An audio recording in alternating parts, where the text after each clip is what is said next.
Welcome to the Counter Narrative Podcast, a show designed to change the way we talk and think about education.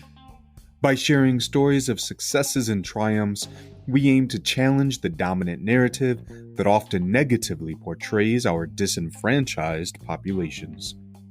I'm your host, Charles Williams, an urban educator for more than 15 years, a current school principal in Chicago, an educational consultant, an equity advocate, and the co-host of Inside the Principal's Office. Let's get started.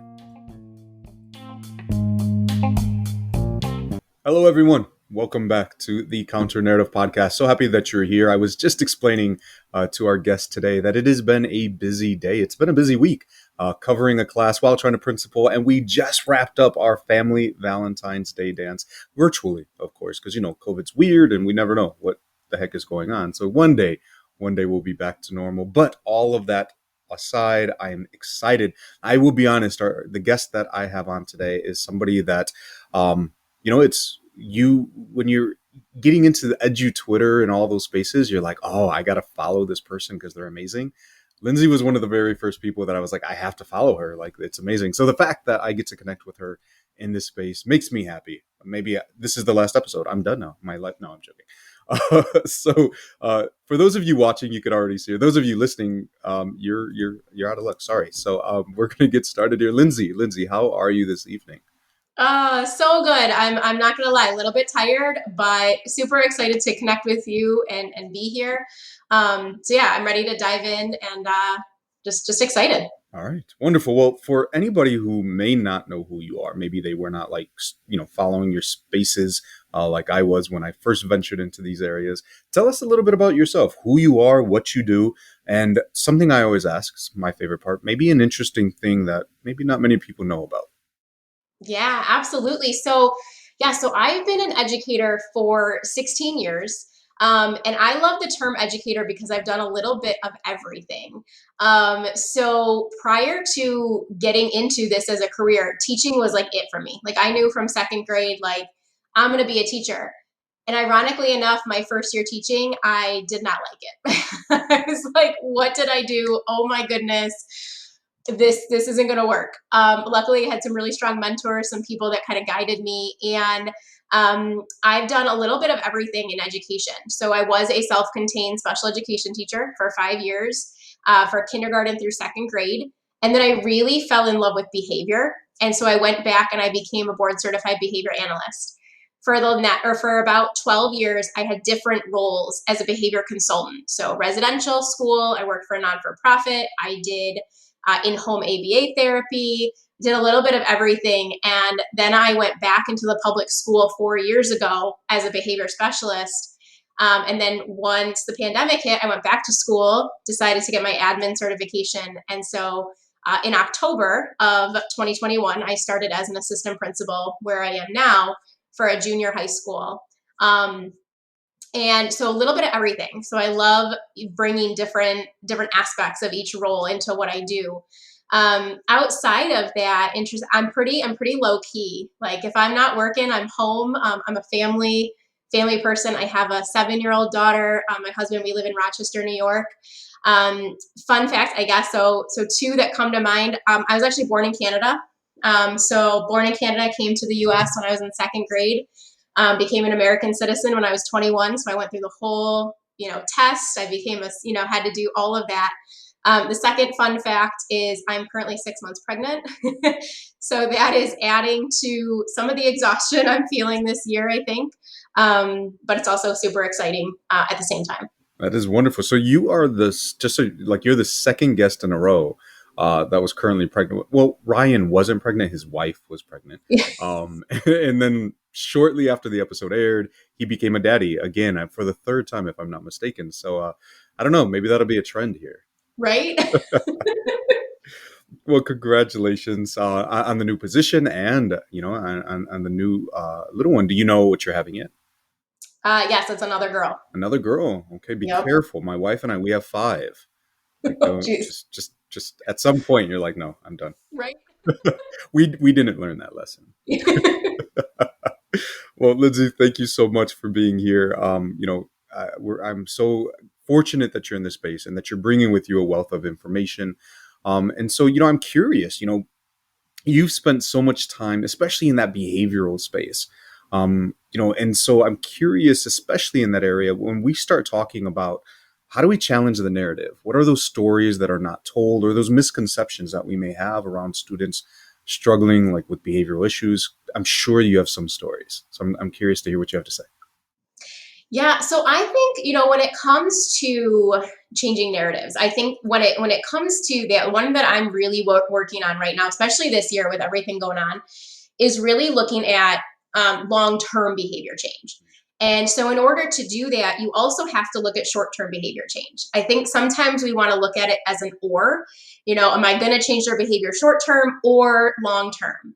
And I did that for years, and it was like the hamster wheel effect, right? I would get like really quick changes, and then like a month would go by and I'd be like, we're back to square one. And it was so frustrating as a teacher. And so then I started to figure out, okay, what if it's not an or, what if it's an and? So what if it's what changes can we make in the short term to help the student? And what skills can we teach with the student to make long-term changes? So the short-term changes really are more adult driven in my perspective, whereas the long-term changes are what are we teaching the student to change so that the outcome is different, but it's still getting that result. But I think all of that really stems changing the narrative on what are consequences, what are they for, and really understanding that they're a tool for behavior change through skill development as opposed to the code of conduct says I have to do this, and so this is what is going to happen, because that's not going to necessarily change things. But when I think of that systemic change, if the definition we're using doesn't really serve the end goal, that's where I think we can get kind of in this like tug of war. This is what I think, this is what should happen, and you're just like stuck. So I think sometimes having that like concrete, true like definition and what we're looking for can be helpful.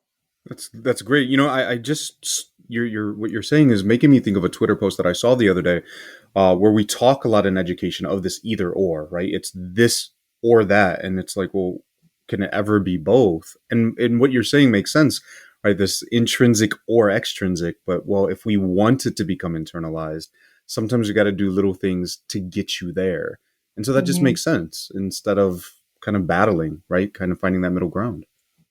Yeah, we just get stuck. And I see that in education. I see that in just in your daily life, right? You're gonna do this or that. And sometimes that works, but sometimes you do need a little bit of both. And so when we can shift to that, and we're utilizing both perspectives. We're utilizing teacher voice and student voice. We're utilizing parent input and admin input. Like it's everybody's invited to the table, and then there's nothing really to exclude because we're bringing it all together, and then we can all figure out, I look at everything as kind of a piece to the puzzle come into the mix, and everybody then has a voice, everybody feels heard. And really, I think when we're talking long-term change, that's one of the biggest players is everybody's got to feel heard, and then move forward together as a group. And I think when you can drop the or and add in the and, it's a simple, easy way that has a really big impact. So I'm curious with all the work that you've done. I'm right. I'm in the same boat sometimes. We have student behaviors right at school. It's part of what we do. And you have these traditional mindsets. I don't want to say like old school, right? But these traditional mindsets, whether it's a traditional teacher or it is a new teacher who just only knows traditional approaches. And so, how do you normally communicate with them who are like, no, like these are the rules. This is what you're going to do. Kind of my way or the highway sort of thinking. Yeah, so I think for me, and a lot of this stemmed as a behavior specialist, is I look at behavior as something we all engage in, right? It's not student challenging behavior, it's we all engage in behaviors to serve our needs. And so again, everything that I do stems from the definition that I hold. So what do I believe to be true about behavior? It's communicative, it holds meaning, it holds value, right? We don't do things if they're not valuable to us or they're not serving us in some way. I might not agree with what that value is, but that's okay. That opens up the door to conversation. And so I think for me, it's always about opening up conversation and engaging in that understanding. Help me understand your perspective. Here's my perspective. And then how do we sometimes meet in the middle, but understanding the middle might not be like 50-50, right? The middle might be something different. But as long as I always then attach it to the end goal, because 9 times out of 10, we all have the same end goal. It's just how we're getting there might look a little different. So I use a lot of, I notice this, I wonder this, and that helps really open up the conversation, I find, with whether it's a student, a parent, a teacher, a colleague, whoever I'm interacting with. But I just think it comes down to realizing that I don't have all the answers. I never will. And sometimes the best answers are in the room with me. We just have to engage in conversation so that we can figure it out together. It's I love the fact that you mentioned that behaviors are avenues of communication.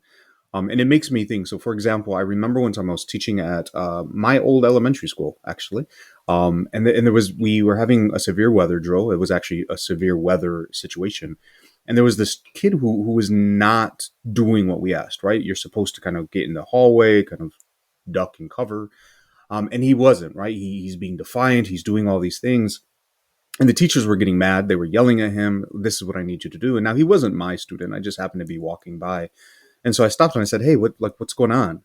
And he said, "My mom. I'm worried about my mom." Okay, like I get it. Like, so you are concerned about mom, and so he's still going. He's still going. I said, "Don't worry. I'm sure mom is okay. We as adults, we know what to do in these situations." And he kept going, and to come to find out, he said, "No, we live in the bathroom at the gas station." And I just kind of looked at him like, "What?" And so we called the gas station. I took him to the office. We called the gas station, right? And of course, now this other teacher's like, "What are you doing? He's supposed to be on the floor." I'm like, "Well, clearly that's not going to happen. Whatever it is that you're doing isn't working." So we called the gas station. Sure enough, because I'm thinking maybe something's missing there. No, sure enough, mom was in the station with the attendant, and they were kind of like ducking for cover inside there. And so now we learned, like, no, this is a situation that we kind of have to address as a whole. But Mm-hmm. he didn't know how to communicate that to us, right? If nobody had stopped to listen, or I guess in that case, if I hadn't stopped to listen to say, what are you really trying to say, we would never have known. And I highly doubt that that kid would have ever, right? Would probably ended up with a detention because he wasn't listening. Mm-hmm. Yeah, absolutely. And sometimes, and it's not always, but sometimes it is just that question. Help me understand what's going on. So, and I'm not gonna lie, some days I'm better at that than others, right? I'm human too. My emotions fly through the roof depending on the given day, but I always come back to what's the root of the problem. And if I don't know it in that, and sometimes I will say that to the kid, we're going to keep working together until we can figure out where this is coming from, because I know it's not about the cell phone. I know it's not about the hood or the hat or whatever it is. I know there's something more, and it's okay that you're not ready to tell me yet. I get that, but I'm not giving up, and I will let the kids know that, because I'm not. I'm going to keep helping them get to that root, because sometimes they don't even know, right? They're like, I don't know what's going on. Something just doesn't feel right, and I think a lot of that boils down to truly knowing what emotion you're feeling, truly knowing how to handle these different emotions. So what can look like not following directions is truly a scared response or a stress response or an anger response. And they just don't know how to use those words yet. So we work together. And I know as an adult, I'm learning that now. And so I know some of my colleagues are learning it too. So it's not just something that like you turn 18 and boom, you figure this out. Like this is a lifelong process. And so I just think it's important to model it, but also have grace that everybody's on a different path and different journey, especially the kids that we're working with, especially this year after the pandemic. It's interesting that you said that, right? As adults, we're still learning to process our emotions.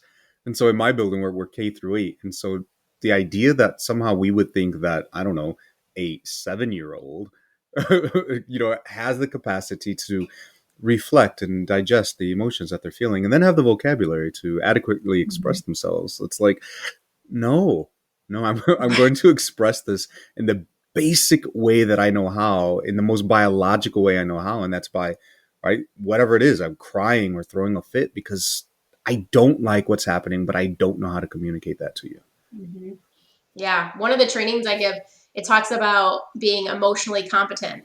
And I kind of like not like change the slide a little bit, but I'm like real blunt and I'm like, our students are not emotionally competent. Like it's not, they're just not. And I know that because our brain is still developing. Our brain is still developing, which means our emotions are still being learned and processed. And so if I'm not emotionally competent as a child, whatever age, then as the adult, I need to provide emotional first aid probably more than I would think I should need to.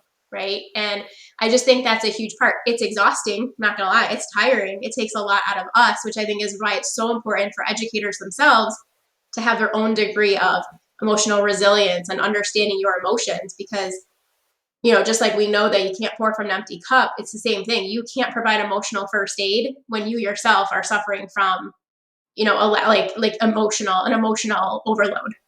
So I think that's important, right? We talk about maybe stepping away, but as adults, I don't think we often recognize like when that happens, we are individuals, we are humans, and so we have those emotional reactions. And sometimes, even though we think or we're hoping that we're making the situation better, we're in fact creating a much worse. I think back to the beginning of this conversation. You mentioned that we all contribute to the emotion, and that's immediately what I was thinking about. Like that child's situation, that behavior that's happening. What role am I having in what I'm seeing within that child? And I'm maybe having the best of intentions and trying to intervene or interact, but maybe I'm part of the cause of that. Mm-hmm. Yeah. And I think, something I've learned is I think we all do the best we can with what we have each and every day. Like that's a standard that it's not mine. It's out there, but it's one that I've adopted as my own because I have to remind myself that every day is not going to look the same for me. Every day is not going to feel the same. Every situation is not going to be the same. And it's the same for the adults and the students I work with. And so I remind myself that to just simply kind of ground myself into what's going on, how am I feeling, and what part of this am I involved in? Because every situation I'm involved in some way, shape, or form, some way more than others. The crazy thing that our minds do is our mind wants us to, again, kind of back to that, or our mind wants us, it's like it is my fault or it's not my fault. And it's like, no, it's okay to be a part of it. It doesn't mean you've done anything wrong, but you're there. We're part of it. Let's work through it. And our brain wants to say like, no, it's not my, it wants this like definitive answer. And so I think we just have to be okay with not having that. And as a previous type A person, that was so hard for me to let go of. But once I did, and I truly just kind of look at each situation for what it is, it actually makes things a lot easier to process in the moment, especially during those like super crazy days. So I have two questions. I normally ask about kind of how do we deal with this? Because I know that there are probably people listening who are saying, a couple of things. So my first question is this. Before I address the one that I'm sure that many of my listeners and I know my teachers have said to me, I know you mentioned we need to get better about recognizing our own emotions and better self-regulating, even as adults. So what are some tips or ideas that you may have that as an adult that I can become better at doing that so that way I can better serve the students I'm working with? Yeah. And so I love this question because I think, and it's funny, the first few times I would answer it, I was like, this answer is going to be really simple. And then the more that through coaching and the work that I do, I'm like, but that's what we need, right? Especially in a world that's so Yeah. crazy and so overcomplicated. I think we forget that simple is the way to go. And so my key is always think of small, simple, and strategic steps. So for me, what that means is small. It's something that you can do in less than 30 seconds. Simple means it doesn't require any other materials. I don't have to go buy anything. I don't have to go get this. I don't have to do that. And then strategic means you're doing it to focus on you, right? That's a strategy to focus on you. So when I'm talking about emotions, and again, you can go as far with this as you want, but something that really helped me is I printed out it's going to sound really funny, but I printed out like a template of a body, like just like a human outline, if you will. And I carried it around with me. And when I would feel different emotions through my day, I would mark them on the paper. So anger was red, and I would put a red dot like right in my shoulder. So for me, I feel anger like through my neck and my shoulders. If I felt sadness, I'd feel it in my stomach. So I put like a blue dot on my stomach. And I base happiness, I feel in my more like it's like funny, it's like up here. I feel it like in like my cheekbones, like from smiling, right? And so I would mark that because while I was taught emotions growing up, I was taught, okay, this is happy, this is sad, this is mad, all those. I wasn't actually taught like how to feel them. And so by just truly listening to your body. Your body has all the answers it's ever going to need. So I would mark these down. And that way, when I was feeling them, I now know, like, if I start to feel cringiness in my shoulders, it takes maybe a second to be like, I'm angry about something. What's making me angry right now? What's the situation? The second thing that I do with that is really taking, again, 30 seconds. I think sometimes we think we have to sit, if we hear reflection or meditation or any of those words, we think like 30 to 60 minutes. And I want you to start with 30 seconds. So I would sit for 30 seconds. I would time it on my phone, and I would just sit with my eyes closed, and I would just feel. And you can start to feel the emotion kind of running through your body. So those two things paired together, it's kind of like the compound effect. Like when you do those two small things, it leads to a much bigger impact because you're truly listening to your body and not anybody else that might be influencing you externally. I love those ideas. Small, simple, strategic. You're right. I think a lot of times when we're thinking about these things, like people are like already jumping on Amazon to order their new yoga mat or something. And it's like, no, no, you don't have to do all of that. Sorry, Amazon. But Jeff, I think you're going to be okay financially. Um, so yeah, I like that idea. Small, simple, strategic. And the beautiful thing about that is it's not just something that as teachers, right? If we can give that to students that they could do at their desks or in a safe space within the classroom, something simple they could do. And I never considered that, like the idea about where you're carrying things. My wife and I, we just went for massages, right? Valentine's Day just passed. And that was something she would always tell me is she's like, man, you're carrying a lot of tension here. And I'm like, what are you talking about? I don't feel anything. But maybe I should pay a little more attention.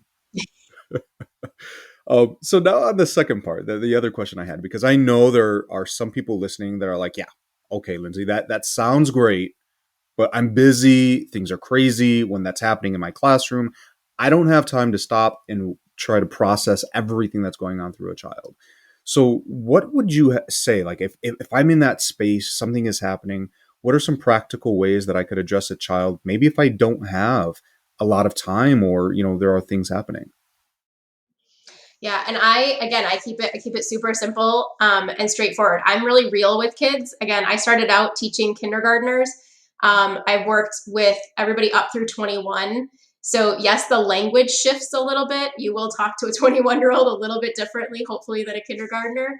Um, but the piece I always say, keep it real, keep it real and raw is how I say it.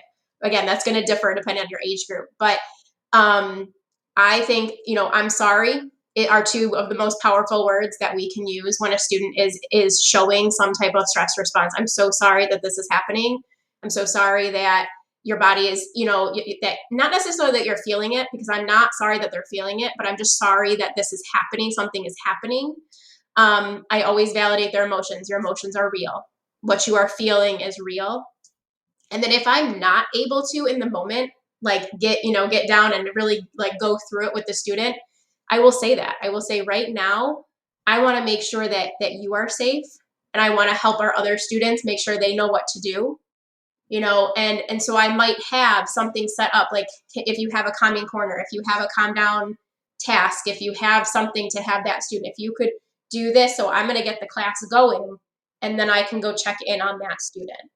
A lot of times the students aren't ready to process it sometimes in that moment Yeah. anyway. They just want to feel heard and validated and given time and space. So I like to say, give time, give space, and then give yourself grace as the teacher, because we often will give time and space, but then we bring on guilt. Well, I should have done more. I could have done this. What do I do with my other kids? So that's where we can't ever forget to give ourselves grace, because there is only one of you, and there's a lot going on in your classrooms.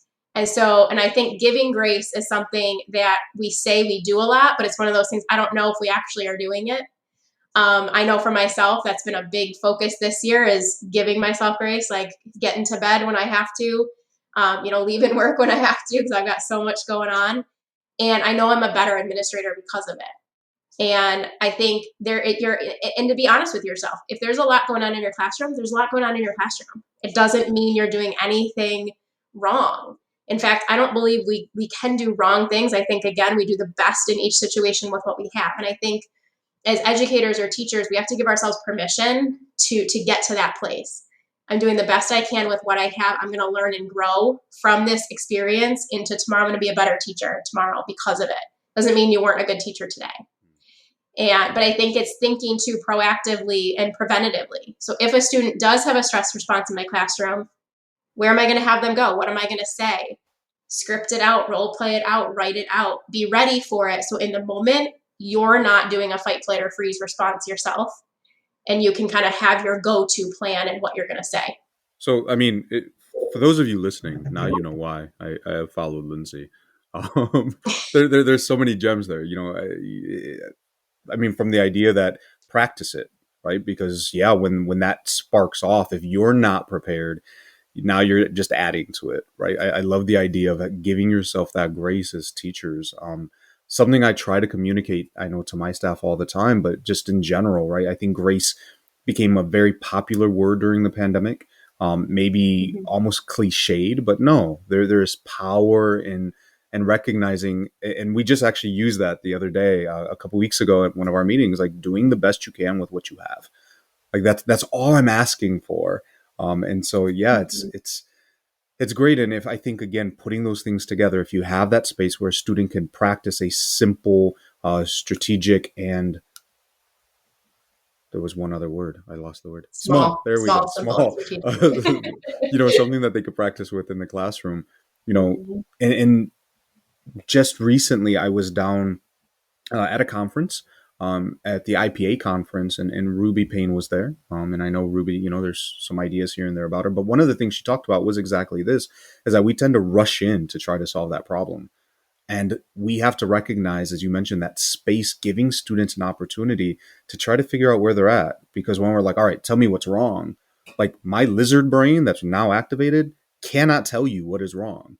And if you're like, I need to know what's wrong, I can't tell you what's wrong, you're being defiant, now it's activating even more. Like, this is not going to be successful at all. Right. So understanding that, like, yeah, giving yourself that space, and it's okay. It's okay to let that child process for a little bit in a structured space. Um, just so much here. And I don't know about you, right? But I think that this is pivotal right now. There are so many emotions that are stemming. In fact, I just was talking with some of my teachers in the hallway. They're like, what is going on? I said, well, we're still dealing with the trauma out of this whole pandemic. It's not over. I know we tend to act like it's over. I said, and, we've been cooped up. People don't get to go anywhere. And we talk about spring fever, and spring fever, especially when you can't go anywhere. Like, yeah, everybody's going a little stir crazy. Not crazy. I should use a better word, but you know what I mean. But yeah, so I appreciate you being able to give us these practical ideas and this feedback. Yeah. And I think, it's one of those things that, and this came from my own journey. 5 years in, I burnt out of this position. I burnt out of teaching. I was ready to call it quits. I was ready to say, I'm going to be the statistic. I was the special ed teacher that dropped out 5 years in. And, again, luckily I had people in my corner that said, just, you can stay within education, just go a different route, like go a different path. It's okay. And that opened the door for me. And it wasn't until about like 4 years ago that I finally was like, what, I want to be an educator, but I want to also do other things. I don't want this to be my sole identity. I don't want to wake up, go to work, go to bed thinking about teaching. And that's what I was doing. I was, from 6 a.m. to 10 p.m. That was it. And then I added in trying to be a wife, trying to be a mom. And I was like, this is just not happening. Like, how do people do this? And I had to really realize, like, what do I value in life? And I think that's okay. Like, one of my big things for educators is love your life inside and outside of the classroom. It is possible through these little steps that we're taking.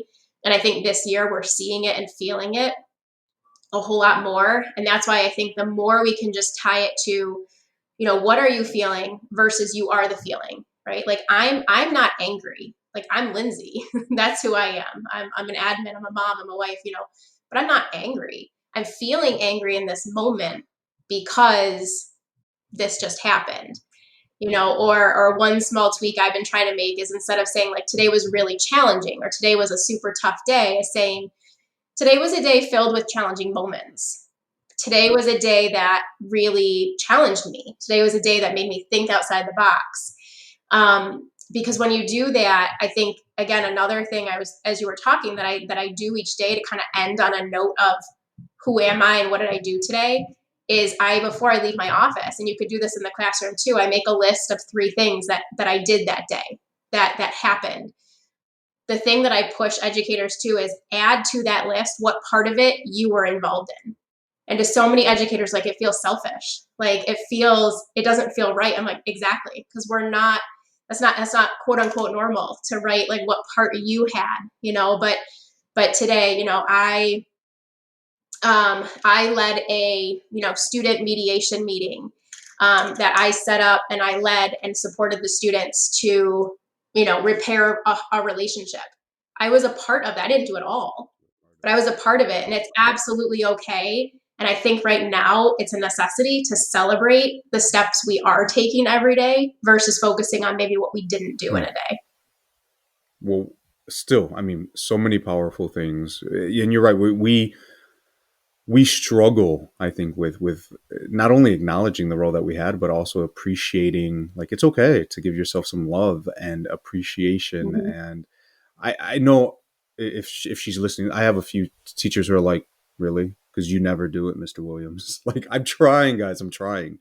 Um, but yeah, it's just, it's not a normal thing for us to do. We spend so much time pouring into others that when we get that appreciation back, we're like, wait, what?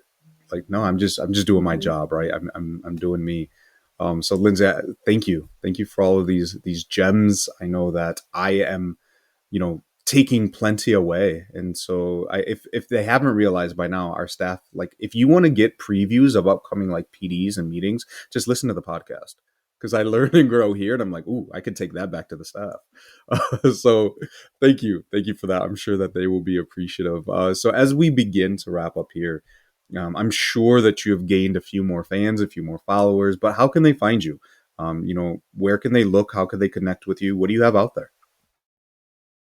Yeah, absolutely. And I absolutely would love to connect. I love, just connecting and sharing and learning from, it's one of the beauties of the social media space, for sure. So I'm on all the social media sites. Not gonna lie, I have not been as active lately because of baby number 2 taking up a little bit more energy than I thought. But I am on, if you search for me on Instagram, Facebook, Twitter, I'm there. The easiest place actually is my website, which is defineuniversity.com. So that is my business, where I do coaching of teacher mindset and emotional resilience, and all the links are there. But if you search for me on the major sites, then you can All find me right, there. wonderful. So make sure that you go and check her out. I'll make sure that we include that information in the show notes in case you're driving or something. Please do not stop and try to find her. But with that being said, Lindsay, thank you for being on the show, of course, and sharing some wonderful information. But also just thank you for being who you are, being an amazing educator, and putting out into the world, uh, you know, taking care of your kids, right? All of those wonderful things. Just contributing. I know it's weird, right? Because we just talked about being open to praise. So I'm just trying to give you some praise here as well. So thank you. Thank you so much. No, it's been a blast. And I think, yeah, every teacher has a story to tell. Every teacher has a voice. So use it, share your story, use your voice. To me, it's the best way to fall back in love with, who you Mm, are and what you're doing every day. absolutely. Well, Lindsay, thank you so much. I look forward to continuing following you and connecting with you and all the amazing work that you're doing. I wish you the very best, and good luck with baby number 2. Thank you so much.